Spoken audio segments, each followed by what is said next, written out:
Hello दोस्तों। आज हम चर्चा करेंगे सीएससी 2024। ठीक है, तो आज हम देखते हैं सीएससी 2024 का क्वेश्चन नंबर। सीएससी 2024, ठीक है।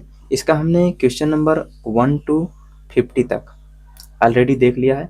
अब हम आगे चर्चा करेंगे 51 के आगे, ठीक है। और इससे संबंधित जो भी एनालिसिस होंगे उसको हम देखेंगे और उसके ऑप्शन के थ्रू भी हम ब्रेन स्टार्मिंग करने का प्रयास करेंगे, ताकि वह ब्रेन स्टार्मिंग हमारे भविष्य में आने वाले या पूछे जाने वाले जो क्वेश्चन हैं उनको सॉल्व करने में सक्षम हो सके। ठीक है, तो चलिए देखते हैं और स्टार्ट करते हैं। Question number 51। ओके, यहाँ पर देख सकते हैं कि स्टेटमेंट 1 है। ठीक है, स्टेटमेंट 1 क्या है?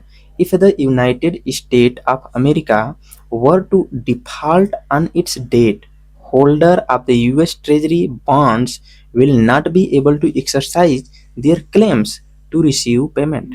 Okay, this is a normal state. यहाँ पर बोला जा रहा है कि अगर यूनाइटेड स्टेट ऑफ अमेरिका क्या कर दिया जाता है, डिफॉल्ट हो जाता है ऑन इट्स डेट, तो जो डेट होल्डर हैं क्या वो जो डेट होल्डर हैं क्या वो अपने जो पेमेंट है, जो लोन दिए हुए हैं, क्या उसे क्लेम नहीं कर पाएंगे? तो कुछ कोचिंग इंस्टीट्यूट के द्वारा दिया गया कि यह स्टेटमेंट गलत है। क्यों? क्योंकि वो क्लेम तो कर ही सकते हैं, यहाँ पर नॉट लिखा हुआ है। ठीक है, हालांकि कुछ के द्वारा यह भी कहा गया कि नहीं, this is a normal sentence that we can say कि हाँ स्टेटमेंट सही है। ठीक है, और according to the UPSC answer key यह बात सही है कि यह क्या है, स्टेटमेंट सही भी है। ठीक है, अगर हम यहाँ देखें स्टेटमेंट 2 की बात करते हैं, the USA government debt is not backed by any hard asset but only by the faith of the government. ठीक है, किसी भी अगर हम बात करते हैं यहाँ पर तो वहाँ पर कहीं ना कहीं उनके फेथ पर भरोसा होता है, फेथ पर ही जो है जो वहाँ का डेट है वो क्या किया जाता है, समर्थन किया जाता है। इसके लिए कोई अलग से हार्ड असेट नहीं रखा गया है, इसके लिए हार्ड असेट नहीं रखा गया है। ठीक है, क्या है, फेथ पर ही है। This is also a normal statement, so we can say कि स्टेटमेंट 2 इज आल्सो राइट। ठीक है, तो इसका आंसर क्या हो जाएगा यहाँ पर, both statement 1 and 2 and also explain it. ठीक है, ओके, यहाँ पर हम देख सकते हैं। तो ये चूंकि जब आंसर की नहीं आया था उसमें डाउटफुल था कि इसका आंसर ये सही होगा या गलत होगा, हालांकि यहाँ पर आंसर ए है, इसलिए क्या होगा, स्टेटमेंट सही है। ठीक है, तो वो क्लेम नहीं कर सकते हैं, तो जवाब है हाँ, वे क्लेम नहीं कर सकते हैं। और वहीं यहाँ पर कह रहा है कि हार्ड परिसंपत्तियों द्वारा समर्थित नहीं है, तो बात सही है। अमेरिकी सरकार के कर लगाने, मुद्रा छापने की क्षमता पर निर्भर करता है। ठीक है, और यह सरकार के विश्वास पर है, इसके लिए कोई हार्ड करेंसी नहीं है जो उसको बैक करता है। ठीक है, तो this is the right statement. अब हम आते हैं क्वेश्चन नंबर 52। क्वेश्चन नंबर 52 क्या है? Statement 1, syndicated lending spread the risk of बारोवर default across multiple lenders. ध्यान से देखेंगे इसको। सिंडिकेटेड, सिंडिकेटेड का मतलब क्या होता है, सामूहिक रूप से। ठीक है, एक समूह की बात करी जा रही है, तो सिंपल सी बात है, जब सिंडिकेटिंग लेंडिंग होगा तो सिंपल सी बात है, जो रिस्क होगा वो क्या होगा, स्प्रेड कर जाएगा। इसका मतलब जो प्रॉफिट होगा वो भी स्प्रेड करेगा। हाँ, तो जिस प्रकार से प्रॉफिट स्प्रेड करेगा तो प्रॉफिट स्प्रेड होगा, तो इसका रिस्क भी स्प्रेड हो जाएगा। तो ये बात सही है। ठीक है, अगर वहीं सेकंड स्टेटमेंट की बात करें तो syndicated loan can be a fixed amount lump sum of funds but can not be credit line. याद रखेंगे, but can not be credit line, this is the statement. याद रखेंगे जब भी यूपीएससी क्वेश्चन जो फ्रेम करता है, राइट, अगर उसमें ठीक है पहला एक नॉर्मल सेंटेंस बोला, फिर बीच में क्या करता है, बट लगाता है और नॉट लगा देता है। एंड यह वाला जो फर्स्ट इसका स्टेटमेंट, फर्स्ट पार्ट होता है इस स्टेटमेंट का, वो तो सही होता है, लेकिन सेकंड वाला बट लगा करके जो बनाता है that becomes a wrong statement, right. तो इस प्रकार से वो स्टेटमेंट कई सारे क्वेश्चन में हमें देखने को ऐसा मिलेगा। तो याद रखेंगे इस प्रकार के स्टेटमेंट नॉर्मली गलत होते हैं, राइट। तो ये इंपॉर्टेंट बात है। तो यहाँ पर अगर इसकी बात करें तो यह भी क्या है, गलत है। ओके, तो यहाँ पर एक कह रहा है कि can not B a credit line, है ना, वैसे भी कैन लिखा है तो क्यों नहीं हो सकता। ठीक है, तो क्रेडिट लाइन यहाँ पर हो सकता है, so this statement is also wrong. तो इसका आंसर क्या हो जाएगा, first statement is correct and second is wrong here. Okay, या ओके, अब हम आते हैं क्वेश्चन, ये आप देख भी सकते हैं इसका। ठीक है, हिंदी में एनालिसिस है, हालांकि इस क्वेश्चन को ड्रॉप कर दिया गया था यूपीएससी के द्वारा। ठीक है, तो यहाँ आप देख सकते हैं कि सिंडिकेटेड ऋण क्या होता है, ऐसे ऋण जो ऋणदाताओं के एक समूह द्वारा क्या किए जाते हैं, प्रदान किए जाते हैं। ठीक है, तो डिफॉल्ट पर जोखिम क्या होता है, सभी पर ट्रांसफर हो जाता है, इसलिए यहाँ पर स्टेटमेंट सही माना जाएगा। ठीक है, वहीं कह रहा है क्रेडिट लाइन निश्चित नहीं हो सकती, तो ये बात गलत है, एक निश्चित राशि हो सकती है। ठीक है, तो इसलिए इसी स्टेटमेंट आंसर होना चाहिए वैसे। नेक्स्ट क्वेश्चन की बात करते हैं, क्वेश्चन नंबर 53। यहाँ पर लिखा हुआ है कि consider the following statement. What is this? Okay, अब यहाँ पर देखते हैं, consider the following statement in respect of the digital रूपी, right, in respect of the digital रूपी। ओके, अब यहाँ पर समझते हैं डिजिटल रूपी से संबंधित यहाँ पे क्वेश्चन लिखा हुआ है कि इट इज अ सोवरेन, ठीक है, it is a sovereign currency issued by Reserve Bank of India, ठीक है, issued by Reserve Bank of India aligning with the monetary policy, right. Okay,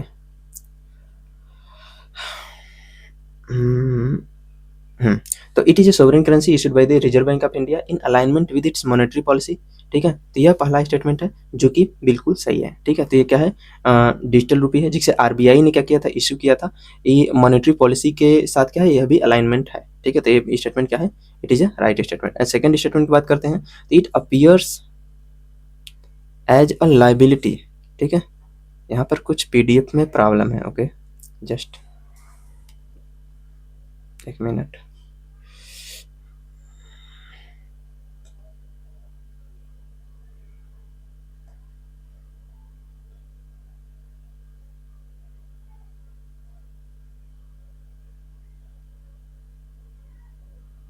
okay दोस्तों, हम इस क्वेश्चन को फिर से देखते हैं, ठीक है। देखा, there was some issue in this PDF. Okay, this the question number 53, right. अब यहाँ पे क्या है कि consider the following statement in respect of the digital rupee, ठीक है। तो क्वेश्चन डिजिटल रूपी पूछा गया है, ठीक है। अब यहाँ पर पहला स्टेटमेंट क्या है, it is a sovereign currency issued by the Reserve Bank of India in alignment with its monetary policy. तो ये स्टेटमेंट बिल्कुल सही है, ठीक है। आरबीआई के द्वारा यह अलाइनमेंट किया गया मॉनेटरी पॉलिसी के साथ, ठीक है। आरबीआई के द्वारा इशू किया गया। It appears as a liability on the RBI balance sheet, बिल्कुल सही बात है। जिस प्रकार से एक नॉर्मल करेंसी होती है उसमें लाइबिलिटी होती है आरबीआई पर, उसी प्रकार से ये बस इसका डिजिटल फॉर्म में कह सकते हैं। नॉर्मल रूपी का क्या है, डिजिटल फॉर्म जो है यहाँ पर क्रिएट कर दिया गया है डिजिटल रूपी के रूप में, राइट। तो यह भी क्या हो जाएगा, इसका सही हो जाएगा। It is insured against inflation, no, कोई भी करेंसी इन्फ्लेशन के अगेंस्ट कैसे इंश्योर कर सकते हैं, तो this is the wrong statement, ठीक है। तो इन्फ्लेशन नहीं होता है, ठीक है, ऐसा नहीं कि यह इन्फ्लेशन इंडेक्स्ड है, राइट। तो इसमें गलत हो जाता है। और ठीक है, नेक्स्ट क्वेश्चन देता है, it is A freely convertible against the commercial bank money and cash. बिल्कुल भाई, सिंपल सी बात है। यह नॉर्मल कह सकते हैं कि जो हमारे पास रुपया होता है, ठीक है, या नोट होता है, उसी प्रकार से यह भी काम करता है, ठीक है, ई रूपी। और जो डिजिटल रूपी होता है यह कन्वर्टेबल होता है, किसी भी कमर्शियल बैंक में हम मनी एंड कैश के रूप में हम उसे परिवर्तित कर सकते हैं, ठीक है। तो this is also right statement. So we can say कि आंसर क्या हो जाएगा यहाँ पर 1 to 4 हो जाएगा, ठीक है। या तो इस प्रकार से हमने यहाँ पर समझ लिया। 53 का अगर हम एनालिसिस की बात करें, यहाँ पर थोड़ा सा हम देख लेते हैं कि ई रूपी की बात यहाँ पर करी गई है, ठीक है, डिजिटल रूपी या ई रूपी। तो ई रूपी होता क्या है, तो याद रखेंगे भौतिक रुपए की तरह ही आरबीआई द्वारा जारी एक वैध मुद्रा है, ठीक है। तो this is the legal tender, याद रखेंगे। और इसे सीबीडीसी भी हम कहते हैं, सेंट्रल बैंक डिजिटल करेंसी, ई रूपी, ठीक है। क्या होता है, एक डिजिटल फॉर्म होता है इंडियन रूपी का, बैक्ड बाई आरबीआई, जिसे आरबीआई द्वारा बैक किया जाता है, एक ब्लॉकचेन टेक्नोलॉजी पर बेस्ड होता है, ठीक है। अब यहाँ पर देख सकते हैं कि अपने डिजाइन से मुद्रास्फीति के विरुद्ध काम करता है, नहीं, भौतिक रुपए की तरह ही इन्फ्लेशन इंडेक्स नहीं होता है, ठीक है, जिस प्रकार से नॉर्मल भौतिक रुपए होता है। अब यहाँ पर देखिए कि ई रूपी और इसमें यहाँ अगर हम देखेंगे तो E R U P E double है, ठीक है, ये अलग है, और आर यू पी आई क्या है, ये भी अलग है, ठीक है। तो ये दोनों में अंतर है। ई रूपी क्या होता है, एक प्लेटफॉर्म है, टेक्नोलॉजिकल प्लेटफॉर्म है, जो कि digital government payment facilitate seamless and transparent transaction, ठीक है। ट्रांसपेरेंट ट्रांजेक्शन करने के लिए एक डिजिटल टेक्नोलॉजिकल प्लेटफॉर्म है, ठीक है। तो ये बात याद रखेंगे। और यहाँ पर अगर हम ई रूपी की बात करते हैं तो यह digital form of Indian rupee है, ठीक है। तो इन दोनों में अंतर भी हम जानते रहेंगे। अब यहाँ पर आते हैं क्वेश्चन नंबर नेक्स्ट, जो कि हिस्ट्री का है, 54। अब यहाँ लिखा है, with reference to ancient India Gautam Buddha was generally known by which of the following epithets, ठीक है। तो अगर आपको आंसर पता है तो सिंपल सी बात है, ठीक है, इसमें ज़्यादा हम दिमाग लगा नहीं सकते, ठीक है। तो अगर हमने एक बात जाने तो हम नामली तथागत के राम रूप में जाना जाता है, शाक्य मुनि के रूप में भी जाना जाता है, ठीक है। न्यायपुत्र के बारे में हमें जानकारी नहीं है, हालांकि ये गलत है, ठीक है। तो इसका आंसर क्या हो जाएगा, 2, 3 हो जाएगा, राइट। तो याद रखेंगे, दिस इज द इंपॉर्टेंट है। अब यहाँ पे देखते हैं इसके एनालिसिस की। तो यहाँ पे याद रखेंगे, न्यायपुत्र जो होता है किसको बोला जाता है, जो पुरुषों के नेता होते हैं, ठीक है। नॉट कॉमनली यूज्ड पर बुद्धा के लिए नहीं यूज किया जाता है, बल्कि महावीर स्वामी को हम न्यायपुत्र के रूप में जानते हैं, वर्धमान के रूप में जानते हैं, जो कि 24वें तीर्थंकर भी थे, या ठीक है, या तो यह 24वें तीर्थंकर थे महावीर स्वामी जैन धर्म के। वहीं अगर हम बात करते हैं कि शाक्य मुनि, ठीक है, तो जो बुद्ध थे उन्हें शाक्य मुनि के रूप में जाना जाता है, तथागत के रूप में, शाक्य ऋषि के रूप में। तथागत किसे कहा जाता है? वो प्रबुद्ध व्यक्ति जिसने पुनर्जन्म के चक्र को पार कर लिया है, उसे हम तथागत के रूप में मानते हैं, ठीक है, तो उसे हम तथागत कहते हैं। अब यहाँ पर आते हैं क्वेश्चन नंबर 55 पर। क्वेश्चन नंबर 55 यहाँ पे लिखा हुआ है कि आर्कियोलॉजिकल साइट है, यहाँ पर स्टेट है और यहाँ पर डिस्क्रिप्शन है उससे संबंधित, राइट। अब यहाँ पर अगर आप ध्यान से देखें तो दिस इज द चंद्रकेतुगढ़, यह ऑलरेडी हम देखेंगे कि पीवाईक्यू में पूछा जा चुका है, ठीक है, ये टर्म पहली बार नहीं आ रहा है दोस्तों, इसका यह टर्म इसके पहले भी आ चुका है, ठीक है। तो अगर हम बात करते हैं चंद्रकेतुगढ़ क्या उड़ीसा में है, बिल्कुल गलत है यह, क्यों? क्योंकि यह वेस्ट बंगाल में है, ठीक है। कहाँ है? वेस्ट बंगाल में है, ट्रेडिंग पोर्ट टाउन है, ठीक है। तो इसका जवाब है हाँ, यह क्या है? ट्रेडिंग पोर्ट टाउन है, ठीक है। तो यह स्टेटमेंट तो सही है, यह गलत हो जाता है, यह तो सही है, ठीक है, तो ये बात याद रखेंगे। वहीं अगर हम बात करते हैं तो इस प्रकार से यह क्या हो जाता है? गलत हो जाता है। इनाम गांव की बात करते हैं तो इनाम गांव है कहाँ? तो पहला नंबर महाराष्ट्र में है, तो ये सही बात है, ठीक है। और यह क्या है? एक चेल्कोलिथिक साइट है, तो this is also right statement, ठीक है, तो ये चेल्कोलिथिक साइट ही है। वहीं अगर हम बात करते हैं यह सही स्टेटमेंट हो गया। मंगडू की बात करते हैं तो मंगडू कहाँ है? तो मंगडू कहाँ है? केरल में है, तो यह स्टेटमेंट देख सकते हैं सही है, ठीक है। और यह मेगालिथिक साइट है, ये भी बात यहाँ पर सही है, ठीक है। तो इसलिए 3 भी जो है सही हो जाएगा। सालीहुंडम की बात करते हैं तो यह कहाँ लोकेटेड है? आंध्र प्रदेश में लोकेटेड है, ठीक है, ये बात सही है यहाँ पर। बट यह क्या रॉक कट केव श्राइन है दोस्तों? नहीं, यह रॉक कट केव श्राइन नहीं है, बल्कि क्या है? एक स्तूपा श्राइन है, एक स्तूप है, ठीक है। This is the stupa shrine, this is the stupa shrine, न कि रॉक कट केव है, ठीक है। तो इस प्रकार से यह स्टेटमेंट क्या हो जाता है? इसके कारण गलत हो जाता है, ठीक है। तो इसका आंसर क्या हो जाएगा? ठीक है, इसका आंसर हो जाएगा 2 और 3, ठीक है। तो this will be the right answer, ठीक है। इसका एनालिसिस भी यहाँ पर लिखा हुआ है, क्या है? वेस्ट बंगाल में लोकेटेड है चंद्रकेतुगढ़, इसको याद कर लेंगे दोस्तों। इनाम गांव कहाँ है? महाराष्ट्र में। मंगरू कहाँ है? केरल में। सालीहुंडम कहाँ है? आंध्र प्रदेश में। किसके लिए फेमस है? स्तूपा श्राइन के लिए फेमस है, न कि शैलकृत गुफा मंदिर के लिए। एलिफेंटा गुफा महाराष्ट्र में है, ठीक है, ये भी हम यहाँ पर समझ लेते हैं जब रॉक कट केव की बात आ ही गई है तो। यह कहाँ है? मुंबई के निकट स्थित है, एक द्वीप पर है, ठीक है। शैलकृत गुफा मंदिर याद रखेंगे, रॉक कट केव है। रॉक कट केव की बात करते हैं तो एलिफेंटा गुफा है, न कि जो सालीहुंडम है वो है, ठीक है, वो तो स्तूप से रिलेटेड है, राइट। और चट्टान काटकर यह गुफा बनाया गया है, ठीक है, गुफा मंदिर है, यह शिव भगवान से संबंधित है, याद रखेंगे। जब भी स्टेटमेंट बनेगा वहां पर विष्णु भगवान दे देगा रिप्लेस करके, जो कि गलत होगा, ठीक है। तो किसको समर्पित है? शिव भगवान से रिलेटेड है, ठीक है। अब हम आते हैं क्वेश्चन नंबर 56 पर। क्वेश्चन नंबर 56 है, who of the following rulers of medieval India give permission to the Portuguese to build fort at Bhatkal, ठीक है। तो भटकल में किला बनाने की अनुमति किस रूलर्स ने दी थी? ये इंपॉर्टेंट बात है, याद रखेंगे। जब भी हम देखते हैं कि कुछ जो according to the UPSC history, यहाँ पर हम देखें कि यूपीएससी की जो पीवाईक्यू अगर हम करेंगे तो हम पाएंगे कि कुछ टॉपिक यूपीएससी के लिए बहुत ज़्यादा इंपॉर्टेंट होते हैं। जैसे अगर हम बात करते हैं विजयनगर किंगडम से रिलेटेड टॉपिक बहुत ज़्यादा इंपॉर्टेंट है, जो हर साल क्वेश्चन 1-2 पूछ ही जाते हैं, ठीक है। और इसमें विजयनगर किंगडम भी सबसे ज़्यादा इंपॉर्टेंट क्या है? कृष्णदेवराय, ठीक है, एक फेमस टॉपिक है, फेमस पर्सनालिटी है, इनके बारे में तो हम बिल्कुल जानेंगे, ठीक है। और इसका आंसर की बात करें तो यह भी यहाँ पर कृष्णदेवराय ही आंसर है, ठीक है। अब यहाँ पर ध्यान दीजिएगा कि कुछ यहाँ पर ट्रिक्स होते हैं, अगर आपको आंसर नहीं भी आ रहा है, ठीक है, तो अगर आप रिस्क लेना चाहते हैं तो you can take risk on this zone, ठीक है। अगर ऑप्शन में कृष्णदेवराय दिया हुआ हो, ठीक है, तो वही आंसर होता है। दूसरा नंबर 100% नहीं है, बट मैक्सिमम में देखा गया है कि ऐसा देखने को हमें मिलता है। या अगर मैं कहता हूँ कि अंडमान एंड निकोबार ऑप्शन में आ गया हो, तो जो ऑड वन आउट होगा, थोड़ा सा ऑड हो गया, तो वही आंसर हो जाएगा। जैसे अगर ऑप्शन में महात्मा गांधी हो तो वो आंसर हो जाता है, ठीक है। तो ठीक है, कृष्णदेवराय, अंडमान निकोबार, तो इस प्रकार से हमें देखने को मिलता है, ठीक है। जैसे पोर्ट हो गया, पोर्ट ये क्या है?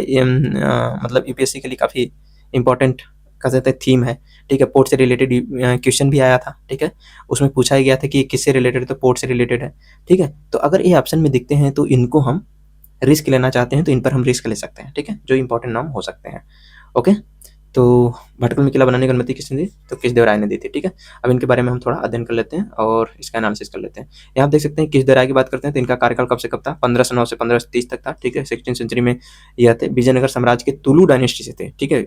विजयनगर साम्राज्य में बहुत सारी डायनेस्टी थी, उसमें से एक डायनेस्टी थी तुलु डायनेस्टी, उसी से रिलेटेड कृष्णदेवराय थे, ठीक है। नरसिम्हा सालू की बात करते हैं तो 1483 से 1509 तक यह थे, ठीक है। कृष्णदेवराय के जस्ट पहले वाले जो शासक थे वो यही थे, सालू डायनेस्टी से रिलेटेड थे नरसिम्हा सालू, ठीक है, जबकि ये तुलु डायनेस्टी से थे। मोहम्मद शाह की बात करते हैं यहाँ पर, देवराय के पूर्ववर्ती दिल्ली सल्तनत से रिलेटेड थे, याद रखेंगे, देवराय के पूर्ववर्ती दिल्ली सल्तनत से रिलेटेड शासक थे मोहम्मद शाह द्वितीय। यूसुफ आदिल शाह की बात करते हैं तो ये बीजापुर सल्तनत के शासक थे, विजयनगर साम्राज्य के साथ इनका क्या हुआ था? टकराहट या संघर्ष कर सकते हैं, युद्ध हुआ था।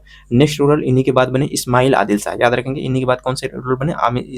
इस्माइल आदिल शाह, याद रखेंगे। इन्हीं से अल्फांसो डी अल्बुकुर्क ने 1510 ईस्वी में कृष्णदेवराय की मदद से गोवा को छीन लिया था, ठीक है। एक क्वेश्चन ऑलरेडी पीवाईक्यू में आ चुका है, ठीक है। This statement has also been asked in the UPSC PYQ, ठीक है। तो हम देखेंगे तो यह भी स्टेटमेंट इंपॉर्टेंट, ठीक है। तो अल्फांसो डी अल्बुकर्क ने छीना था 15 ठीक है 1510 ईस्वी में छीना था। किस दराय की मदद से छीना था, किसको छीना था, गोवा को छीना था, किस उसमें कौन था यहाँ का रूलर, तो दिस वाज इस्माइल आदिल शाह, ठीक है, जो कि यूसुफ आदिल शाह के बाद का शासक था, इंपॉर्टेंट। अब हम बात करते हैं नेक्स्ट क्वेश्चन नंबर 57 की। क्वेश्चन नंबर 57 यहाँ पे लिखा हुआ है with reference to revenue collection Cornwallis by Cornwallis consider the following statement, ठीक है। तो कार्नवालिस के जो द्वारा रेवेन्यू कलेक्शन जो किया जाता था उसके संदर्भ में यहाँ पर कुछ स्टेटमेंट हैं, उन पर हमें यहाँ पर चर्चा करना है। एम आई राइट, ठीक है। अगर हम यहाँ देखें तो अंडर द रैयतवाड़ी, ठीक है, ओके, ठीक है। अब अगर under the ryotwari settlement of revenue collection peasant were exempted from revenue payment in case of bad harvest और नेचुरल कैलेमिटीज, ठीक है। तो उसमें क्या किया जाता था कि पेमेंट जो पीजेंट होते थे उनको एग्जेम्प्ट कर दिया जाता था रेवेन्यू पेमेंट से। तो पहला नंबर कार्नवालिस की बात करते हैं तो भाई ये परमानेंट सेटलमेंट से रिलेटेड है, ठीक है, रैयतवाड़ी सेटलमेंट से तो रिलेटेड ही नहीं है यह, ठीक है। बेसिक बातें हैं जो हम यहाँ पर जानते हैं, ठीक है।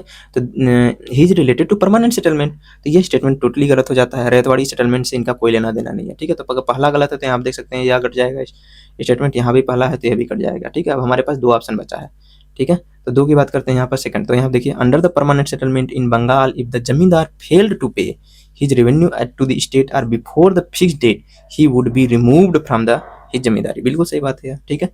तो this is what the provision of that permanent settlement, ठीक है। तो इस प्रकार से इसका आंसर क्या हो जाएगा, 2 ओनली हो जाएगा। अब हम बात करते हैं इसके कुछ ब्रेन स्टॉर्मिंग पर, ठीक है। हालांकि इस क्वेश्चन को भी यूपीएससी ने ड्रॉप कर दिया था, इंपॉर्टेंट बात, ठीक है। जो 2024 का ये क्वेश्चन था इसको भी यूपीएससी ने ड्रॉप कर दिया था बिकॉज ऑफ सम इशू। अब यहाँ देखते हैं कार्नवालिस द्वारा राजस्व संग्रहण के संदर्भ में यहाँ पे क्वेश्चन दिया गया। तो जो रैयतवाड़ी बंदोबस्त की बात करते हैं तो याद रखेंगे मद्रास व बॉम्बे प्रेसिडेंसी में इसे शुरू किया गया था। इसे शुरू करने वाले थे थॉमस मुनरो व कैप्टन रीड, ठीक है। थॉमस मुनरो और कैप्टन रीड के द्वारा यह शुरू किया गया था, ठीक है। तो ये बात याद रखेंगे, लागू कब हुआ था, 1820 में विधिक रूप से इसे लागू किया गया था, ठीक है। तो ठीक है, मद्रास और बॉम्बे प्रेसिडेंसी में लागू किया गया था। थॉमस मुनरो कैप्टन रीड की तरह लाया गया, 1820 में लागू हुआ। स्थायी बंदोबस्त की बात करते हैं तो इसके अधीन की बात करते हैं, जमींदार नियत तिथि पर या उससे पहले राज्य को राजस्व भुगतान करने में विफल रहता है तो उसकी जिम्मेदारी से हटा दिया जाता था, बात सही है, ठीक है। कब लाया गया था, 1793 में लागू किया गया इसे, और किसके द्वारा लाया गया था, तो कार्नवालिस के द्वारा लाया गया था, ठीक है। किसके द्वारा लाया गया था, कार्नवालिस के द्वारा लाया गया था। वहीं अगर हम बात करते हैं तो ठीक है, तो पहले स्थायी बंदोबस्त आता है, रैयतवाड़ी व्यवस्था और महालवाड़ी व्यवस्था। महालवाड़ी व्यवस्था के बारे में भी हम जान लेते हैं, इंपॉर्टेंट है। इसके जनक हाल्ट मैकेंजी कहा जाता है, ठीक है। तो महालवाड़ी जो व्यवस्था है उसको क्या हाल्ट मैकेंजी, ये नामली किस क्षेत्र में इसको कह सकते हैं इंप्लीमेंट किया गया, तो बिहार हो गया, उत्तर प्रदेश, पंजाब वाला जो क्षेत्र है, अवध है, कर्नाटक अंत में इसे लागू किया गया, ठीक है। 1822 में विधिक रूप से इसे लागू हुआ, तो ये भी बात हमें ध्यान में रखना है, ठीक है। अब हम बात करते हैं next question number 58। Question number 58 क्या है यहाँ पर, कंसीडर द फॉलोइंग स्टेटमेंट, ठीक है। There are no parables in the Upanishad. Simple सी बात है, इसमें पैरेबल रहे होंगे, नो एक्स्ट्रा इन्होंने ऐड किया है इन्होंने। क्यों ऐड किया है, ताकि स्टेटमेंट को गलत बना सके, क्योंकि एग्जामिनर इज सो लेजी, तो एग्जामिनर बहुत ही लेजी है, इसलिए वो स्टेटमेंट को गलत बनाने के लिए बहुत ही आसान रास्ता चुनता है, जो सही स्टेटमेंट है उसमें नो लगा दो, राइट, इसलिए गलत हो जाएगा, ठीक है। अगर जैसे ही ये स्टेटमेंट गलत होता है तो ये गलत हो जाएगा, ये भी गलत हो जाएगा। अब हमारा 2 एलिमिनेट हो गया, ठीक है। हमारे पास 2 ऑप्शन बचते हैं। Now Upanishad were composed earlier than the Purana, है ना, ये हम अपनी हिस्ट्री में पढ़ते भी हैं, तो ये स्टेटमेंट बिल्कुल सही है, तो आंसर क्या हो जाएगा आपका, 2 हो जाएगा, ठीक है। अब इसके बारे में हम थोड़ा सा एनालिसिस कर लेते हैं। पहला नंबर जो दार्शनिक ग्रंथ है, ठीक है, उपनिषद की बात करते हैं तो नीति कथा से भाई भरे पड़े हैं, बहुत सारे इसमें पैरेबल्स हमें देखने को मिल जाते हैं, तो ये कहना कि नहीं है, ये बात बिल्कुल गलत है। अब यहाँ पर उपनिषदों की जो रचना है पुराणों से पहले हुई थी, बात सही है। अब यहाँ पर इसका जो ठीक है क्रम है वो देख लेते हैं हम, ठीक है। तो सबसे पहले संहिता लिखा गया था, ठीक है। संहिता के अंतर्गत क्या आएंगे, 4 वेद, ऋग्वेद, सामवेद, यजुर्वेद, अथर्ववेद, ठीक है। तो याद रखेंगे 1500 से 1000 बीसी के बीच में लिखा गया ऋग्वेद से रिलेटेड है, और 1600 बीसी के अंतर्गत सामवेद, यजुर्वेद, अथर्ववेद से रिलेटेड है, उत्तर वैदिक काल में माना जाता है या ऋग्वेदिक काल कहा जाता है। वहीं अगर हम बात करते हैं संहिता के बाद अगर वेदों के बाद क्या आता है, तो ब्राह्मण ग्रंथ लिखा गया, ठीक है, इनका क्रम आता है। इसके बाद आरण्यक आता है, उसके बाद उपनिषद आता है, उसके बाद पुराण आता है। तो इंपॉर्टेंट है, एक क्रम याद रखना है, ठीक है। ब्राह्मण ग्रंथ पहले, संहिता जो वेद होते हैं, उसके बाद ब्राह्मण ग्रंथ, आरण्यक, उपनिषद एंड पुराण, ठीक है। अब हम आते हैं अगले क्वेश्चन पर, क्वेश्चन नंबर 59। क्वेश्चन नंबर 59 यहाँ पर है कि India is member of international grain council, ठीक है, हो सकता है, वी डोंट नो, ठीक है। A country needs to be a member of the International Grains Council for exporting और इंपोर्टिंग राइस एंड व्हीट। सोच के देखिए, अगर इस प्रकार की बाउंडेशन हो, ठीक है, needs to be a member of the International Grant Council. तो सोच के देखिए, ये तो बहुत ज़्यादा न्यूज में रहता कि अगर उसे एक्सपोर्ट या इंपोर्ट करना है राइस या व्हीट का, तो उसे इंटरनेशनल ग्रेन्स काउंसिल का मेंबर बनना होगा। लेकिन ये नामली हम लोग बहुत कम सुनते हैं इसे न्यूज में, ठीक है। नामली हमें WTO का नाम सुनाई देता है। तो अगर ये इतना ही बाइंडिंग होता तो सिंपल सी बात है, इसका न्यूज में रहता। इसका मतलब क्या है यार, कि मेंबर को इसका सदस्य होना जरूरी नहीं है, कि अगर वो राइस या व्हीट का एक्सपोर्ट या इंपोर्ट करते हैं तो उनका सदस्य होना जरूरी नहीं है। इसलिए स्टेटमेंट क्या हो जाएगा, गलत हो जाएगा, क्योंकि ये बाइंड कर रहा है यहाँ पर, ठीक है। तो इसलिए क्या हो जाएगा, गलत हो जाएगा, ठीक है। ठीक है, सेकंड स्टेटमेंट गलत है, तो यहाँ आप देख सकते हैं ये नहीं हो सकता, यह भी नहीं हो सकता, ठीक है। अब हमारे पास 2 स्टेटमेंट बचा है, ठीक है, मतलब 2 ऑप्शन बचा है, इसमें से कोई एक आंसर होगा। ठीक है। अब यहाँ आप देख सकते हैं कि भारत की बात करते हैं, इंडिया क्या इंटरनेशनल ग्रीन काउंसिल का सदस्य है, तो जवाब है हाँ, ठीक है। तो याद रखेंगे क्या है, इंडिया मेंबर है। ओके ओके, अब समझ लेते हैं इंटरनेशनल जो ग्रीन काउंसिल है इसका क्या मतलब है, ठीक है, क्या है यार। तो अब यहाँ पर समझ लिए इंटरनेशनल ग्रीन काउंसिल का सदस्य होना आवश्यक है। तो याद रखेंगे केवल 30 देश ही क्या है इसके सदस्य हैं, इसके निर्यात आयात की कोई बाध्यता यहाँ पर नहीं है, ठीक है। इंटरनेशनल ग्रीन काउंसिल की बात करते हैं तो स्टैब्लिश कब हुआ, 1949 में स्टैब्लिश हुआ है। इसका हेडक्वार्टर कहाँ है, लंदन इंग्लैंड में है, ठीक है। तो इसका हेडक्वार्टर लंदन इंग्लैंड में, यह एक इंटर गवर्नमेंटल ऑर्गेनाइजेशन है दोस्तों, न कि NGO है, ठीक है। अगर आगे फिर अगर एग्जाम में आता है तो वो NGO दे देगा, जो कि गलत होगा, ठीक है। तो यह NGO नहीं है, क्या है, एक इंटर गवर्नमेंटल ऑर्गेनाइजेशन है जो वैश्विक अनाज व्यापार में सहयोग को बढ़ावा देता है, ठीक है, कोऑपरेशन को बढ़ावा देता है। इंडिया क्या इसका मेंबर है, तो जवाब है हाँ, इंडिया इसका मेंबर है। अब हम आगे बढ़ते हैं question number 60। Okay, question number 60। Question number 60 क्या है, which one of the following was the latest inclusion in the tangible cultural heritage list of the UNESCO, ठीक है। टेंजिबल कल्चरल हेरिटेज लिस्ट में यूनेस्को के कौन सा लेटेस्ट रूप में शामिल किया गया, क्योंकि क्वेश्चन 2024 में पूछा गया था, तो उसमें शामिल किया गया था 2023 में, और 2023 में क्या शामिल किया गया था, दुर्गा पूजा को, सॉरी दुर्गा पूजा को नहीं, गरबा डांस को क्या किया गया था, गरबा डांस, ठीक है, गरबा डांस को 2023 में शामिल किया गया था। इसलिए इसका आंसर क्या हो जाएगा, C, ठीक है, जो कि बहुत ही ईजी है, ठीक है। तो इस चीज़ को आप याद रखेंगे। अब इसके बारे में हम थोड़ा एनालिसिस करते हैं और समझ लेते हैं। अमूर्त सांस्कृतिक विरासत किसके द्वारा दिया जाता है, तो यूनेस्को के द्वारा दिया जाता है। भारत में कुल कितने जो है इंटेंजिबल कल्चरल हेरिटेज साइट है, तो याद रखेंगे उसमें तो 15 बना था, लेकिन अभी यह 16 हो गया। इंपॉर्टेंट बात है यार, 16 इंटेंजिबल कल्चरल हेरिटेज साइट है, ठीक है। किसने हैं, 16 मतलब 16 है, ठीक है। 15 नंबर का गरबा बना है, तो अब आप कहेंगे कि 16 नंबर का कौन सा है। याद रखेंगे दोस्तों, जैसा कि हम जानते हैं कि गरबा नृत्य क्या 2023 में शामिल किया गया इंटेंजिबल कल्चरल हेरिटेज साइट में, तो क्वेश्चन 2024 में पूछा गया। सोच के देखिए, 16 नंबर का इंटेंजिबल कल्चरल हेरिटेज साइट शामिल किया गया है, वो है दीपावली, ठीक है, दीपावली। दीपावली को यहाँ पर शामिल किया गया है, जो कि 2025 में शामिल किया गया है। इसका मतलब है कि 2026 में क्वेश्चन पूछा जाना चाहिए, ठीक है, पूछा जा सकता है, नॉट अ गारंटी बट पूछा जा सकता है, ठीक है, मोस्ट एक्सपेक्टेड है कि पूछा जा सकता है। तो इसका मतलब 16 नंबर का जो इंटेंजिबल कल्चरल हेरिटेज साइट है, दीपावली को शामिल किया गया है, याद रखेंगे, और 2025 में शामिल किया गया है, ठीक है। तो ये बात आपको पता होना चाहिए, ठीक है। इसके अलावा अगर आप बात करते हैं यहाँ पर छाऊ नृत्य की, तो 2000 उड़ीसा का यह है, ठीक है, क्लासिकल डांस भी है, और यह 2010 में शामिल किया गया, ठीक है। इसके 3 मतलब स्टाइल भी होते हैं, जैसे सरायकुला स्टाइल होता है, एक मयूरभंज होता है, एक पुरीला होता है, ठीक है, जो कि बहुत ज़्यादा इंपॉर्टेंट नहीं है। वहीं अगर हम बात करते हैं कुंभ मेला भी क्या है, इंटेंजिबल कल्चरल हेरिटेज साइट का हिस्सा है, जो कि 2017 में शामिल किया गया था, ठीक है। दुर्गा पूजा 2021 में शामिल किया गया था, राइट। तो इस प्रकार से ये हमारा एनालिसिस हो जाता है। अब हम बात बढ़ते हैं आगे, क्वेश्चन नंबर 61। क्वेश्चन नंबर 61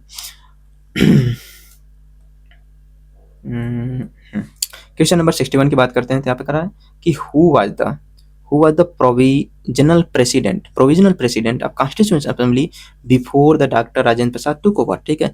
तो अगर हम बात करते हैं प्रोविजनल प्रेसिडेंट कौन था, ठीक है, कॉन्स्टिट्यूएंट असेंबली की, जो कि डॉक्टर राजेंद्र प्रसाद के जस्ट पहले बने थे, वो थे सच्चिदानंद सिन्हा, ठीक है। बहुत ही इजी क्वेश्चन है, ठीक है, हम सभी लोग पढ़ते हैं इसे, ठीक है। तो ये क्या थे, अस्थायी अध्यक्ष थे। डॉक्टर राजेंद्र प्रसाद जो है कि स्थायी अध्यक्ष बने, जो कि 11 दिसंबर 1946 को इनको बनाया गया था, ठीक है। यहाँ आप देख सकते हैं कि डॉक्टर राजेंद्र प्रसाद की बात करते हैं, तो यह 11 दिसंबर 1946 को स्थायी अध्यक्ष चुने गए थे, जो कि 1884 से 1963 के समय यह फर्स्ट प्रेसिडेंट ऑफ इंडिया भी थे, ठीक है। कब से कब तक रहे, 1884 मतलब इनका जो जन्म है, ये फर्स्ट प्रेसिडेंट ऑफ इंडिया भी, मतलब फर्स्ट प्रेसिडेंट ऑफ इंडिया भी है, ठीक है। इनका जन्म 1884 में हुआ था, इनका डेथ 1963 में हुआ था, ठीक है। फर्स्ट प्रेसिडेंट ऑफ इंडिया भी यह बने थे, ठीक है। अब यहाँ बात करते हैं कि सी राजगोपालाचारी की बात करते हैं तो ये क्या थे, फर्स्ट इंडियन गवर्नर जनरल थे, याद रखेंगे। भीमराव अम्बेडकर की बात करते हैं तो ये चेयरमैन थे ड्राफ्टिंग कमेटी के, ठीक है। टीटी कृष्णाचार्य की बात करते हैं तो याद रखेंगे मध्य प्रदेश से थे, ठीक है। और सचिदानंद सिन्हा की बात करते हैं 9 दिसंबर 1946 को संविधान सभा की बैठक हुई, उसी में इन्हें अस्थायी अध्यक्ष बनाया गया था, ठीक है। जबकि 11 दिसंबर 1946 को क्या बनाया गया, 11 दिसंबर 1946 को डॉक्टर जयंत को स्थायी अध्यक्ष बना दिया गया। और 13 दिसंबर 1946 को फिर से बैठक हुई और इसी में, ठीक है, 13 दिसंबर 1946 को फिर से बैठक हुई और इसी में जो है ऑब्जेक्टिव रिजोल्यूशन को जवाहरलाल नेहरू के द्वारा पेश किया गया, ठीक है। ऑब्जेक्टिव रिजोल्यूशन, ठीक है, ऑब्जेक्टिव रिजोल्यूशन को जवाहरलाल नेहरू के द्वारा पेश किया गया था, ठीक है। अब हम आगे बढ़ते हैं। Question number 62। क्वेश्चन नंबर 62 क्या कर रहा है, with reference to the government of India act 1935 consider following statement, ठीक है। It provided for the establishment of an all India federation based on union of the British Indian provinces and princely state, ठीक है। तब यहाँ करा all India federation की establishment को इसने प्रोवाइड किया, ठीक है, based on the union of the British Indian provinces and princely state, ठीक है। तो ये स्टेटमेंट क्या है, बिल्कुल सही है, नॉर्मल स्टेटमेंट है। Defence and foreign affairs were kept under the control of the federal legislature, ठीक है। तो कह रहा है डिफेंस फॉरेन अफेयर्स को फेडरल लेजिस्लेचर के अंतर्गत के कंट्रोल में रखा गया, मतलब गवर्नर जनरल ऑफ इंडिया के कंट्रोल में नहीं, फेडरल लेजिस्लेचर, इसलिए गलत है, ठीक है। गलत है क्यों, क्योंकि जो डिफेंस एंड फॉरेन अफेयर्स था यह फेडरल लेजिस्लेचर के कंट्रोल में नहीं बल्कि किसके कंट्रोल में था दोस्तों, गवर्नर जनरल के कंट्रोल में था, राइट, या कह सकते हैं कि वायसराय के कंट्रोल में था, ठीक है। तो न कि यहाँ पर फेडरल लेजिस्लेचर के कंट्रोल में था, ठीक है। ओके, अब यहाँ आप देख सकते हैं, ठीक है, इसका एनालिसिस भी है, ठीक है। हमने ऑल इंडिया फेडरेशन बनाने की तो बात करी थी in government of India act 1935 में, लेकिन ये कभी भी अस्तित्व में नहीं हो पाया, मतलब यह इंप्लीमेंट ही नहीं हो पाया, ठीक है। और वहीं अगर हम बात करते हैं रक्षा और विदेश संबंधी जो मामले थे, इसे प्रसंगी विधानमंडल के नियंत्रण में नहीं रखा गया था, बल्कि इसके अलावा जैसे रक्षा हो गया, विदेश हो गया, या चर्च हो गया, जनजाति मामले हो गया, ठीक है, रक्षा, विदेश, चर्च, जनजाति, इन सभी मामलों को किसके अंतर्गत रखा गया, गवर्नर जनरल, ठीक है, या वायसराय के अंतर्गत रखा गया था, न कि फेडरल लेजिस्लेचर के अंतर्गत रखा गया था, ठीक है। तो इसलिए स्टेटमेंट क्या हो जाता है, गलत हो जाता है। ओके, क्वेश्चन नंबर 63 की बात करते हैं। Which of the following is the work attributed to playwright Bhasa, ठीक है। तो अब यहाँ पर बताया गया है कि जो भाषा है, नाटककार भाषा, इनकी रचना के बारे में कहा गया है कि कौन सा है। अगर इसका आंसर मालूम है तो ठीक है, नहीं मालूम है तो स्किप कर सकते हैं, ठीक है। तो इसका आंसर वैसे होगा मध्यम वायोग, क्या होगा आंसर, मध्यम वायोग, ठीक है। तो याद रखेंगे, इसके अलावा भी इनकी रचना है, जैसे स्वप्न वासव दत्ता, ठीक है, इनकी मेन बुक है स्वप्न वासव दत्ता, ठीक है। तो ये भी बात आप याद रख सकते हैं, ठीक है, स्वप्न वासव दत्त, ठीक है, स्वप्न वासव दत्त भी इनकी रचना है। ओके, अब यहाँ पे देख सकते हैं काव्यालंकार का है, एक ब्रह्मा, एक व्यक्ति, इनके द्वारा लिखा गया है काव्यालंकार। नाट्य शास्त्र की बात करते हैं तो भरत मुनि की एक रचना है, ठीक है, भरत मुनि की बुक है, ठीक है। मध्यम वायोग की बात करते हैं तो एंशियंट इंडिया में लिखी गई, संस्कृत में लिखी गई एक बुक है, किसके द्वारा लिखी गई, तो भास के द्वारा लिखी गई थी, ठीक है। याद रखेंगे भास के द्वारा लिखी गई एक बुक और भी है स्वप्न वासव दत्ता, ठीक है, जिसे उरुभंग के रूप में भी इनकी एक बुक है, ठीक है। 4th century AD, 4th century BC में एक्टिव थे, इंपॉर्टेंट बात है 4th सेंचुरी BC, ठीक है, में एक्टिव थे। महाभास की बात करते हैं तो किस द्वारा लिखा गया है, पतंजलि के द्वारा लिखा गया है, ठीक है। तो काव्यालंकार ब्रह्मा, नाट्यशास्त्र भरत मुनि, महाभास पतंजलि, ठीक है। मध्यम वायोग नाटककार भास की रचना है। इन सारे को याद कर लेना है ताकि भविष्य में अगर क्वेश्चन पूछा जाता है तो हम उसको इजिली कर पाए।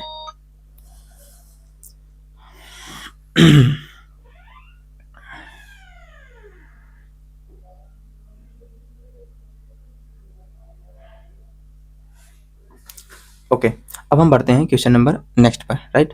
क्वेश्चन नंबर 64, क्वेश्चन नंबर 64 पर Sanghabhuti an Indian Buddhist monk है, ठीक है, who travelled to China at the end of the 4th century AD was the author of a commentary on, ठीक है।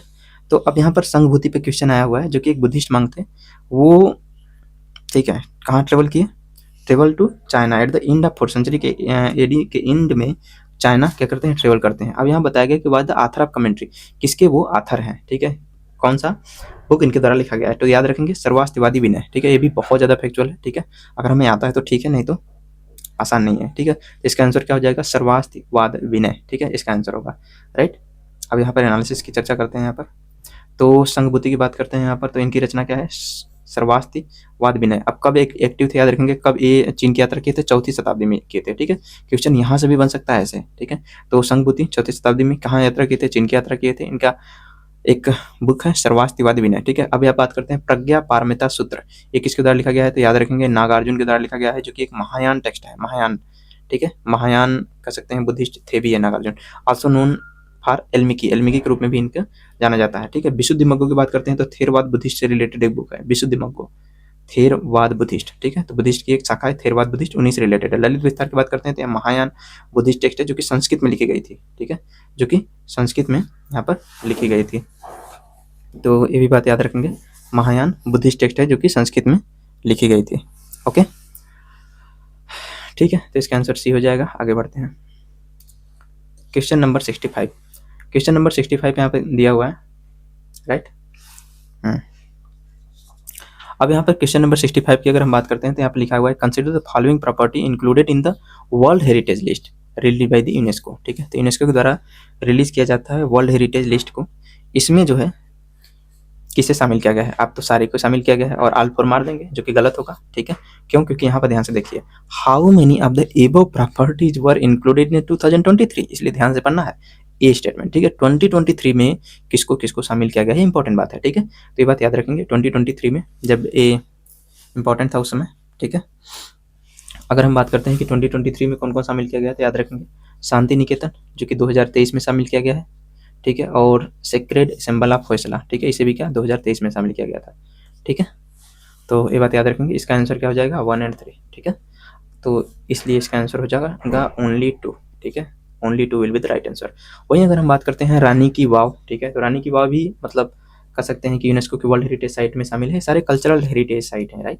तो इस बात को हमें याद रखना होगा कि 2018 में, ठीक है, इसे 2018 में शामिल किया गया। वहीं महाबोधि टेम्पल कॉम्प्लेक्स की बात करते हैं तो इसे 2002 में शामिल किया गया था। ठीक है, 2002 में शामिल किया गया था। ओके, अब यहाँ पर अगर हम बात करते हैं थोड़ा सा हम इसके बारे में बात चर्चा कर ही लेते हैं, राइट। ओके, यहाँ पर देखते हैं तो इसका यूनेस्को की बात करते हैं तो इसकी स्टैब्लिशमेंट कब हुआ था, 1945 में स्टैब्लिशमेंट हुआ था। इसका हेडक्वार्टर क्या है तो याद रखेंगे पेरिस फ्रांस में इसका हेडक्वार्टर है। सबसे ज़्यादा किस कंट्री में वर्ल्ड हेरिटेज शामिल है तो याद रखेंगे इटली में शामिल है। ठीक है, इटली में शामिल है। इसके बाद चीन में है। ठीक है, सेकंड नंबर पर चीन में है। वहीं अगर हम बात करते हैं इंडिया कौन सा नंबर है तो मे बी 6 नंबर क्या है, इंडिया का है। ठीक है, वर्ल्ड हेरिटेज साइट में। भारत में वर्तमान में कितने कुल वर्ल्ड हेरिटेज साइट है याद रखेंगे 44 वर्ल्ड हेरिटेज साइट है। ठीक है, 44 वर्ल्ड हेरिटेज साइट है जो कि, ठीक है, 44 वर्ल्ड हेरिटेज साइट में एक 2024 में शामिल किया गया है जिसका नाम है royal burial mounts built by Ahom dynasty जो कि असम में स्थित है। ठीक है, तो याद रखेंगे कल्चरल हेरिटेज साइट है। याद रखेंगे first cultural world heritage site है नॉर्थ ईस्ट इंडिया का। नॉर्थ ईस्ट इंडिया का फर्स्ट कल्चरल हेरिटेज साइट है। आप कहेंगे cultural world heritage site first है, याद रखेंगे। इसके अलावा भी दिया जाता है, ठीक है, जैसे नेचुरल वर्ल्ड हेरिटेज साइट भी दिया जाता है तो वहाँ पर ऑलरेडी है, मानस हो गया, काजीरंगा हो गया, तो वो है। लेकिन कल्चरल में अगर देखा जाए तो फर्स्ट था यार। ठीक है, 2024 में शामिल का। आप कहेंगे कि 2024 में अगर ये शामिल किया गया 2025 में क्वेश्चन पूछा जाना चाहिए, तो जरूरी नहीं है कि पूछा ही जाएगा। ठीक, हो सकता है 2026 में पूछ लिया जाए। तो 2025 में भी एक यूनेस्को के द्वारा वर्ल्ड हेरिटेज साइट में शामिल किया गया है, तो वो है 44 नंबर का, that is a Maratha military landscape. याद रखेंगे मराठा मिलिट्री लैंडस्केप। इसमें कुल 12 हिल फोर्ट्स हैं, याद रखेंगे कुल 12 हिल फोर्ट्स हैं जो कि इसके अंतर्गत शामिल किए गए हैं। ठीक है, इसमें से अगर आप देखोगे तो जो 11 हिल फोर्ट्स हैं, 11 हिल फोर्ट्स हैं वो कहाँ हैं, महाराष्ट्र में। लेकिन जो 12th नंबर का हिल फोर्ट्स है जिसका नाम है जिंजी, क्या, जिंजी। ठीक है, ये कहाँ है, तमिलनाडु में। इंपॉर्टेंट, अगर क्वेश्चन बनेगा तो इस पर पक्का बनेगा, राइट। एक स्टेटमेंट के फॉर्म में यह भी आएगा, इसलिए इसको याद रखना है। 12 नंबर का जो हिल फोर्ट्स है वो जिंजी है जो कि तमिलनाडु में है, और सो जितने भी 11 हिल फोर्ट्स हैं वो कहाँ है, महाराष्ट्र में लोकेटेड है। ओके, ठीक है, तो यूनेस्को में भी 44 वर्ल्ड हेरिटेज साइट है। ठीक, ओके, या अब हम आगे बढ़ते हैं क्वेश्चन नंबर 66।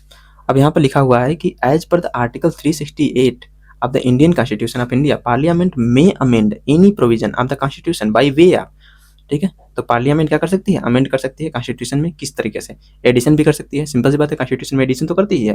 वेरिएशन कर सकती है क्या, हाँ कर सकती है। रिपील क्या कर सकती है, बिल्कुल कर सकती है। तो तीनों ही कर सकती है। याद रखेंगे आर्टिकल 368 जब हम पढ़ेंगे ये तीनों टर्म डायरेक्टली यहाँ पर मेंशन है। ठीक है, आपको बेयर एक्ट में तीनों वर्ड यहाँ पर, ठीक है, मेंशन मिल जाएगा। ठीक है, तो this is the important here, answer क्या हो जाएगा, डी आपका। ओके, अब यहाँ पर आर्टिकल 368 के बारे में दिया गया है। ठीक है, अगर परिवर्तन की बात करते हैं कि कर सकती है कि नहीं कर सकती, सिंपल सी बात है। 73rd 74 कॉन्स्टिट्यूशन अमेंडमेंट 1992 में यहाँ पर एडिशन किया गया, तो हम कर सकते हैं कि हाँ भाई कर सकती है, क्यों नहीं कर सकती, राइट। वहीं अगर हम बात करते हैं तो इसमें एडिशन किया गया। वहीं अगर हम बात करते हैं कि वेरिएशन, ठीक है, तो वेरिएशन भी कर सकती है, जैसे 42nd कॉन्स्टिट्यूशन अमेंडमेंट 1976 के द्वारा किया गया। निरसन की बात करते हैं, रिपील कर सकती है कि आप बिल्कुल सही बात है। 44 कॉन्स्टिट्यूशन अमेंडमेंट 1978 के द्वारा बहुत सारे प्रोविजन को कॉन्स्टिट्यूशन में से रिपील कर दिया गया। ठीक है, आर्टिकल 368 के बारे में बात करते हैं तो यह पार्ट 20 का हिस्सा है, ठीक है। Can be initiated in Lok Sabha and Rajya Sabha, याद रखेंगे लोकसभा या राज्यसभा दोनों में इनिशिएट किया जा सकता है, ठीक है। बिल पास की बात करते हैं यहाँ पर, तो इससे मेजोरिटी आप टोटल 2/3% वोटिंग, ठीक है। तो टोटल मेजोरिटी होना चाहिए, टोटल क्या 2/3% वोटिंग या इससे ज़्यादा अगर होगा तो यह जो है कॉन्स्टिट्यूशनल अमेंडमेंट किया सकता है। याद रखेंगे इसमें प्रेसिडेंट की प्रायर रिकमेंडेशन की आवश्यकता नहीं होती है, और इसमें एक बात और भी है, ठीक है। इसमें हाँ, इसे किसी में भी इनिशिएट किया जा सकता है, ठीक है। यस, चाहे लोकसभा या राज्यसभा, ठीक है, दोनों सदनों में से किसी में भी पेश किया सकता है। इसके लिए कोई बाउंडेशन नहीं है कि केवल लोकसभा में ही पेश किया जाएगा, राइट, ठीक है।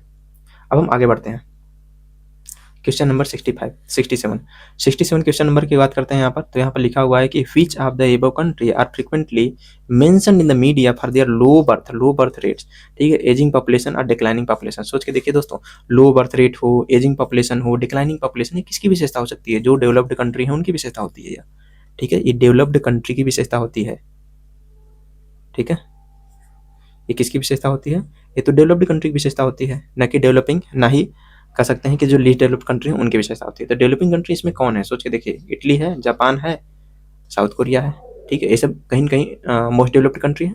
नाइजीरिया तो अफ्रीकन कंट्री है, और साउथ अफ्रीका तो अफ्रीकन कंट्री है, ये दोनों तो हो ही नहीं सकता, तो दोनों काट देंगे। अगर आपको पता हो 3-5 नहीं हो सकता, तो यहाँ देखिए 3 नहीं हो सकता, ठीक है, 5 नहीं हो सकता, मतलब 2 ऑप्शन तो कट गया दोस्तों।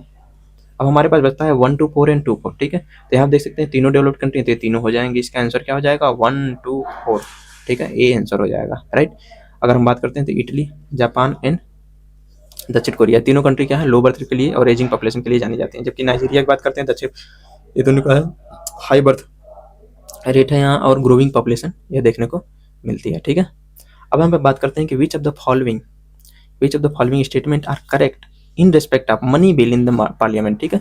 Money bill is so much important topic, right, theme है मनी बिल, बहुत ही ज़्यादा इंपॉर्टेंट, हर 1-2 साल में इस पर क्वेश्चन देखने को मिल ही जाता है, इसलिए हमें मनी बिल को बहुत ही अच्छे से पढ़ने की आवश्यकता है।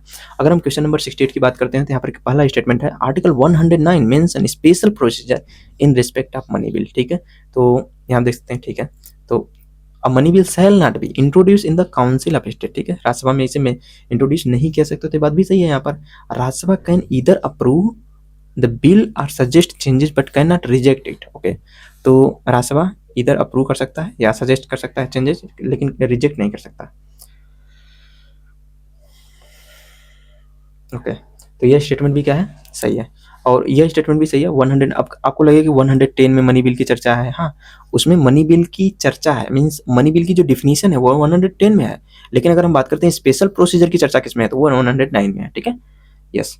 वहीं अगर हम बात करते हैं for amendment to a money bill suggested by the Rajya Sabha have to be accepted by the Lok Sabha, right.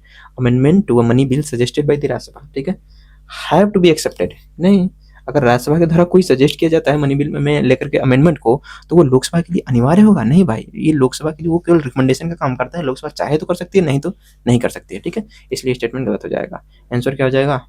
1, 2, 3, ठीक है, सी ऑप्शन, ठीक है। तो यहाँ पर हम देख सकते हैं 109 स्पेशल प्रोसीजर से रिलेटेड है, 110 उसके डिफिनेशन से रिलेटेड है, पुनः स्थापित नहीं किया सकता, हाँ बिल्कुल सही बात है, केवल लोकसभा में इसे पेश किया सकता है, क्योंकि धन विधेयक क्या होता है यहाँ पर? कंसोलिडेटेड फंड ऑफ इंडिया पर क्या होता है? भारित होता है, मतलब कंसोलिडेटेड फंड ऑफ इंडिया से रिलेटेड होता है, इसलिए इसको केवल लोकसभा में इंट्रोड्यूस किया सकता है, ठीक है। राज्यसभा या तो विधेयक अनुमोदन दे सकती है, ठीक है, प्रतिनिधि को सुझाव दे सकती है, जबकि वहीं कह रहा है कि यहाँ पर दिए गए सुझाव को लोकसभा स्वीकार करना होगा। ये दोनों स्टेटमेंट आप देखेंगे तो क्या है? कंट्राडिक्टरी है, ठीक है, इसलिए स्टेटमेंट गलत होगा, कोई बाध्यता नहीं है, ठीक है। मनी बिल की बात करते हैं, आर्टिकल 110 में चर्चा है, नो ज्वाइंट सिटिंग, इसके लिए ज्वाइंट सिटिंग हो सकती है? नहीं हो सकती है, ठीक है। याद रखेंगे कॉन्स्टिट्यूशनल अमेंडमेंट भी जो हमने चर्चा करी थी, वहाँ पर भी ज्वाइंट सिटिंग नहीं हो सकती है, ठीक है। हमने पीछे अभी कॉन्स्टिट्यूशनल अमेंडमेंट पे चर्चा करी, ठीक है, यहाँ पर, ठीक है, ओके। यहाँ पर आर्टिकल 368 पर चर्चा करी, तो इसमें भी हम याद रखेंगे ज्वाइंट सिटिंग नहीं हो सकती, ठीक है। तो क्या कॉन्स्टिट्यूशन अमेंडमेंट में ज्वाइंट सिटिंग हो सकती है? तो जवाब है नहीं, ठीक है। इस पर क्वेश्चन बनेगा, आपको याद रखना है बात है, ना ही मनी बिल में ज्वाइंट सिटिंग हो सकती है, ओके। अब यहाँ पर हमने देख लिया इसको भी, ठीक है, इसके प्रायर रिकमेंडेशन ऑफ प्रेसिडेंट, ठीक है, तो रिकमेंडेशन जरूरत पड़ती है प्रेसिडेंट की, ठीक है, तो प्रेसिडेंट की हमें प्रायर रिकमेंडेशन चाहिए। This is so much hard question, ठीक है। अब यहाँ पर हमें आर्मी और एयरफोर्स और नेवी, ठीक है, इनके जो ऑफिसर्स होते हैं उनका इक्विवेलेंट रैंक हमें पता करना है, ठीक है, जो कि ईजी नहीं है। सारे का अगर रैंक पता हो तभी आप आंसर लगा पाएंगे। सीडीएस में एक क्वेश्चन पूछे गए वैसे, but not easy to solve. इसके आंसर की बात करते हैं तो इसका आंसर होगा, ठीक है, इसका आंसर से मतलब यहाँ पर अगर हम देखें कि कौन सा सही है तो यहाँ पर देख सकते हैं कि third number major, squadron leader and lieutenant commander, ठीक है, ये तीनों ही सही है, ठीक है। तो मतलब जो इक्विवेलेंट रैंक है ये तीनों इक्विवेलेंट रैंक सही है, और सारे में ही कहीं ना कहीं हमें कुछ ना कुछ गलतियां देखने को मिल जाती हैं, ठीक है। तो इसका आंसर क्या हो जाएगा दोस्तों, हाँ डी हो जाएगा, राइट। अब यहाँ ध्यान दीजिएगा, ठीक है, समकक्ष रैंक की बात करते हैं तो यहाँ पर कैसे है, ब्रिगेडियर की बात करते हैं, एयर कमोडोर का तो इक्विवेलेंट होता है, लेकिन यहाँ कमांडर नहीं दोस्तों, कोमोडोर होता है, कोमोडोर याद रखेंगे, नौसेना में क्या होता है, कोमोडोर। मेजर जनरल की बात करते हैं तो यहाँ पर एयर वाइस मार्शल होता है, तो यहाँ पर क्या होता है, रियर एडमिरल होता है, वाइस एडमिरल नहीं, rear admiral.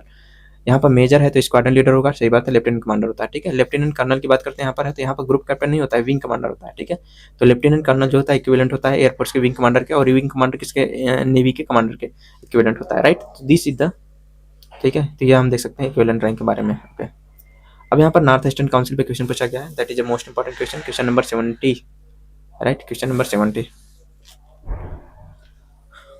Okay, north eastern council, north eastern council की बात करते हैं यहाँ पर, establish by the north eastern council act, ठीक है, 1971 के द्वारा इसे इस्टेब्लिश किया गया। Subsequent to the amendment of NEC act 2002 council comprises which of the following member, ठीक है। तो जो नॉर्थ ईस्टर्न काउंसिल है इसमें कौन कौन से मेंबर होते हैं इनके बारे में यहाँ क्वेश्चन पूछा गया है।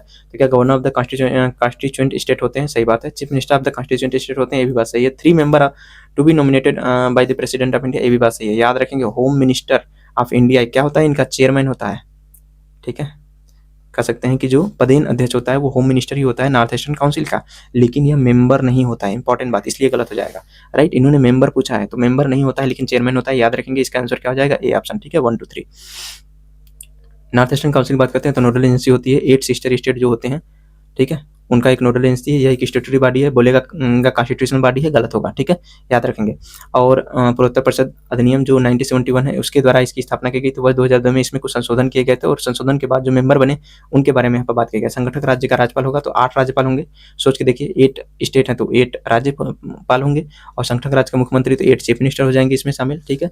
एक प्रकार से अगर नॉर्थ ईस्टर्न काउंसिल की जो स्थापना की गई थी कहीं ना कहीं हम देख सकते हैं कि कोऑपरेटिव फेडरलिज्म को बढ़ावा देने के लिए की गई थी, ठीक है, कोऑपरेटिव फेडरलिज्म, ठीक है, ताकि कोऑपरेटिव फेडरलिज्म बढ़े, ठीक है। या अगला हम बात करते हैं भारत के राष्ट्रपति द्वारा नाम निर्देशित 3 सदस्य जो इंडिया के प्रेसिडेंट नाम मतलब नॉमिनेट करेंगे वो भी इनके मेंबर होते हैं, याद रखेंगे। क्वेश्चन दोबारा भी पूछा जा सकता है भविष्य में, इन तीनों बातों को सारे मेंबर को याद रखना है, ठीक है। तो संगठक राज्य का राज्यपाल जो कि 8 होंगे, संगठक राज्य के मुख्यमंत्री होंगे, और नॉमिनेटेड 3 मेंबर होंगे जो कि राष्ट्रपति द्वारा चयन किया जाएगा, मतलब राष्ट्रपति खुद मेंबर नहीं होगा, ये बात याद रखना है। भारत का गृह मंत्री होगा, ये भी बात याद रखेंगे। प्राइम मिनिस्टर होगा, मेंबर नहीं होगा, ठीक है।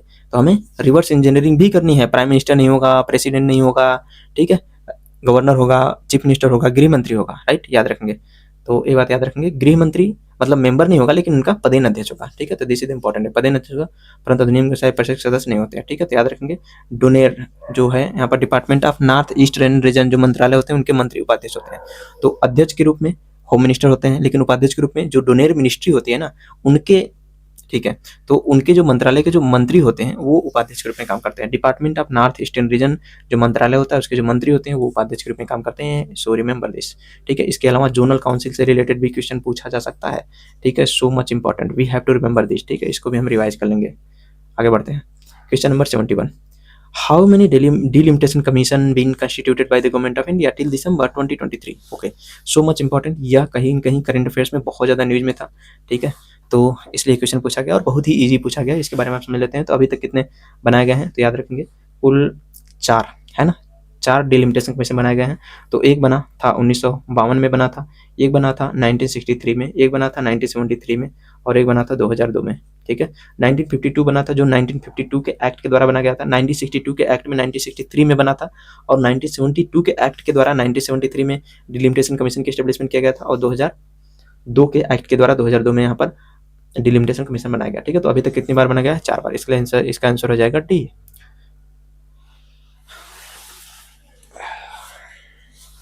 ओके, अब हम इसके ब्रेनस्टॉर्मिंग बात करते हैं। तो डिलिमिटेशन जो कमीशन होती है एक किस आर्टिकल के अंतर्गत आता है, याद रखेंगे आर्टिकल 82 के अंतर्गत आता है और आर्टिकल 170 के अंतर्गत आता है, ठीक है। सेंट्रल लेवल पर डिलिमिटेशन कमीशन 82 और 170 यहाँ पर लेजिस्लेचर के लिए आता है, ठीक है। इसमें कौन कौन मेंबर होते हैं इंपॉर्टेंट है, वेरी मोस्ट इंपॉर्टेंट। तो याद रखेंगे सुप्रीम कोर्ट के रिटायर्ड जज, याद रखेंगे सुप्रीम कोर्ट के रिटायर्ड जज के मेंबर होते हैं, चीफ इलेक्शन कमिश्नर मेंबर होता है, और रेस्पेक्टिव स्टेट का इलेक्शन कमिश्नर होगा, जिस स्टेट में हमें डिलिमिटेशन कमीशन कार्य करना है, ठीक है। तो तीन लोग इसके मेंबर होते हैं। एक तो होता है सुप्रीम कोर्ट का रिटायर्ड जज, सो इंपॉर्टेंट, ठीक है। 3 मेंबर होते हैं यहाँ पर। एक होता है सुप्रीम कोर्ट का रिटायर्ड जज होता है, दूसरा नंबर यहाँ पर सीईसी जो चीफ इलेक्शन कमिश्नर होता है, तीसरा नंबर जो स्टेट का है ना, स्टेट का जो इलेक्शन कमिश्नर होता है वो होता है, ठीक है। तो इन तीनों को हमें याद रखना है, ठीक है। तो ये बात यहाँ पर देख सकते हैं जिसके बारे में हमने यहाँ पर ऑलरेडी चर्चा कर लिया, ठीक है। So this is the important. आगे बढ़ते हैं हम लोग। क्वेश्चन नंबर 72, ठीक है। The constitution 71, okay, 71 amendment act 1992, ठीक है, amend the 8th schedule to the constitution to include which of the following language, ठीक है। तो 71 अमेंडमेंट एक्ट जो 1992 में हुआ था, इसके द्वारा कौन से लैंग्वेज को ऐड किया गया है हमारे कॉन्स्टिट्यूशन में, तो इसको हम अगर समझते हैं तो ठीक है। तो यहाँ पर अगर हम बात करते हैं तो यहाँ पर जो आंसर होगा नेपाली, मणिपुरियन, कोंकणी, ठीक है। तो नेपाली, मणिपुरियन, कोंकणी, ठीक है। चौथा नहीं होगा, मैथिली नहीं होगा। मैथिली को पहले ही शामिल किया जा चुका था, जो कि 21st कॉन्स्टिट्यूशन अमेंडमेंट से शामिल किया गया था, ठीक है। 21st से शामिल किया गया था। ये तीनों जो शामिल किए गए थे वो 71st से शामिल किए गए थे, ठीक है। 71st से शामिल किए गए थे। इन दोनों को ऐड कर देंगे दोस्तों तो एक 92nd भी बन जाएगा, ठीक है। तो 92nd कॉन्स्टिट्यूशन अमेंडमेंट भी हुआ था, जिसमें हमें देखिए 21st में, सॉरी यहाँ पर 21st में सिंधी शामिल किया गया था, याद रखेंगे। और जो मैथिली था वो 92nd कॉन्स्टिट्यूशन अमेंडमेंट में शामिल किया गया था, जिसमें मैथिली, बोडो, डोंगरी एंड संथाली को शामिल किया गया था, ठीक है। ये 4 लैंग्वेज थे। तो अभी तक लैंग्वेज से रिलेटेड यहाँ पर 3 बार संशोधन हुए, 3 बार। एक यहाँ पर नीचे हम देखते हैं, ठीक है। इसका आंसर क्या हो जाएगा, इसका आंसर हो जाएगा 1 2 3 डी, ए आंसर हो जाएगा, ठीक है। अगर हम यहाँ पर बात करते हैं तो 71वें संविधान संशोधन 1992 में, ठीक है, 8वीं अनुसूची में शामिल किया गया है। यहाँ पर देख सकते हैं नेपाली, मणिपुरी, कोंकणी 71वें संविधान संशोधन 1992 के द्वारा यहाँ पर शामिल किया गया था। इसका ट्रिक क्या है, तो यहाँ पर नमक, न से नेपाली, म से मणिपुरी और क से कोंकणी हो जाएगा, ठीक है। अब 21वां संविधान संशोधन 1967 में हुआ था, जिसमें सिंधी सिर्फ एक लैंग्वेज शामिल किया गया था। 71 में हुआ था, 3 लैंग्वेज शामिल किया गया। 21 और 71 को जोड़ देंगे तो 92 आ जाएगा दोस्तों। इसका ट्रिक यही है, ठीक है। 2003 में अमेंडमेंट हुआ था, जिसमें मैथिली, बोडो, डोंगरी, संथाली, ठीक है, यह शामिल किया गया था। तो इसका ट्रिक बना सकते हो MBDS, ठीक है। इस ट्रिक से आप इसको याद रख सकते हो, ठीक है। जैसे MBBS होता है, इसको याद कर लो यार, MBDS होगा और क्या।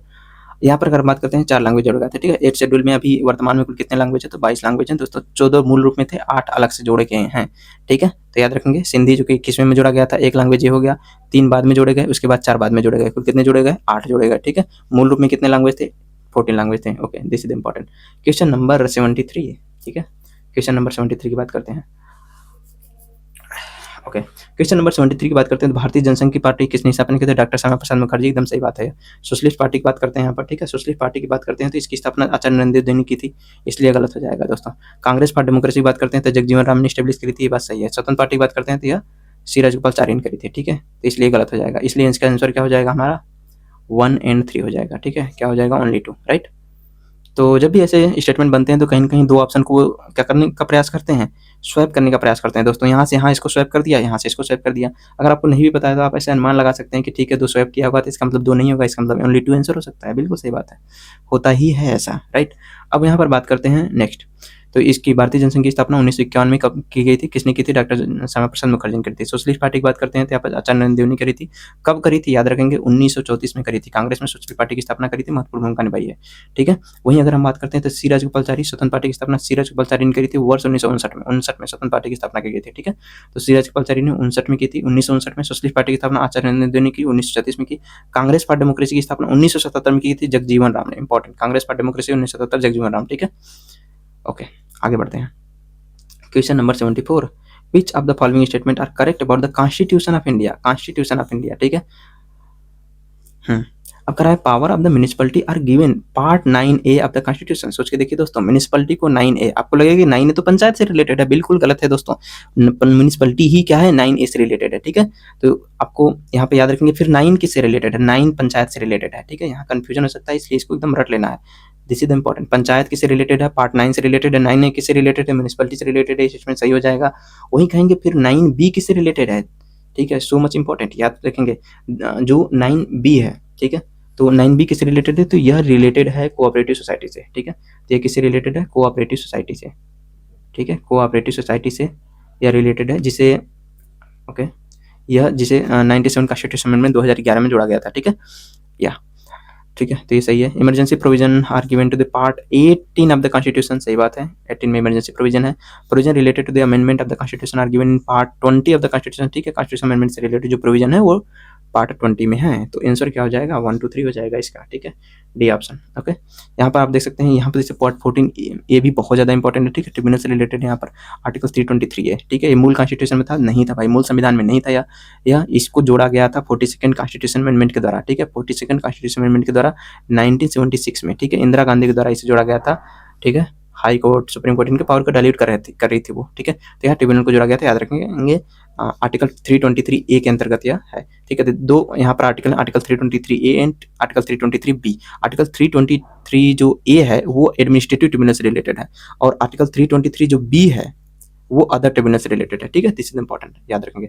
वहीं अगर हम बात करते हैं इसके बारे में, तो यह तो ऑप्शन में आएगा, भाग 9 में है, ठीक है, 18 में है, 9A में है, ए 18 में है, और ये 20 में है कॉन्स्टिट्यूशन अमेंडमेंट, ठीक है, सारे हमें पार्ट तो याद ही होनी चाहिए सारे, ठीक है, सारे हमें शेड्यूल लिस्ट याद होनी चाहिए, और सारे ही हमें क्या याद होने चाहिए, पार्ट भी याद होने चाहिए,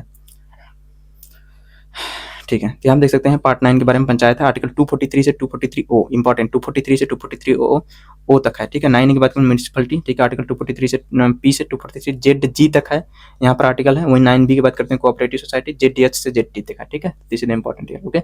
ये कब जोड़ा गया था, 97 कॉन्स्टिट्यूशन अमेंडमेंट के द्वारा जोड़ा गया था, ठीक है, 2011 में,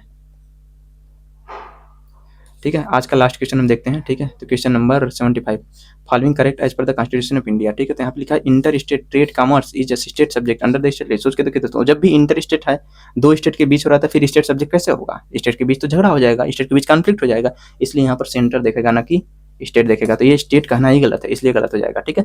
तो वहीं का state subject under the state list, नहीं भाई, सेंटर सब्जेक्ट होगा। इंटर स्टेट, यहाँ देखिए inter state migration is state subject under the state list, ये भी गलत बात हो जाएगा। इंटर स्टेट यहाँ पर भी आया है, quarantine is union subject under the union list, हाँ ठीक है, ये बात सही है, क्योंकि यहाँ इंटर स्टेट आया है, यूनियन सब्जेक्ट है, और यूनियन लिस्ट के अंतर्गत स्टेट सब्जेक्ट नहीं दिया है।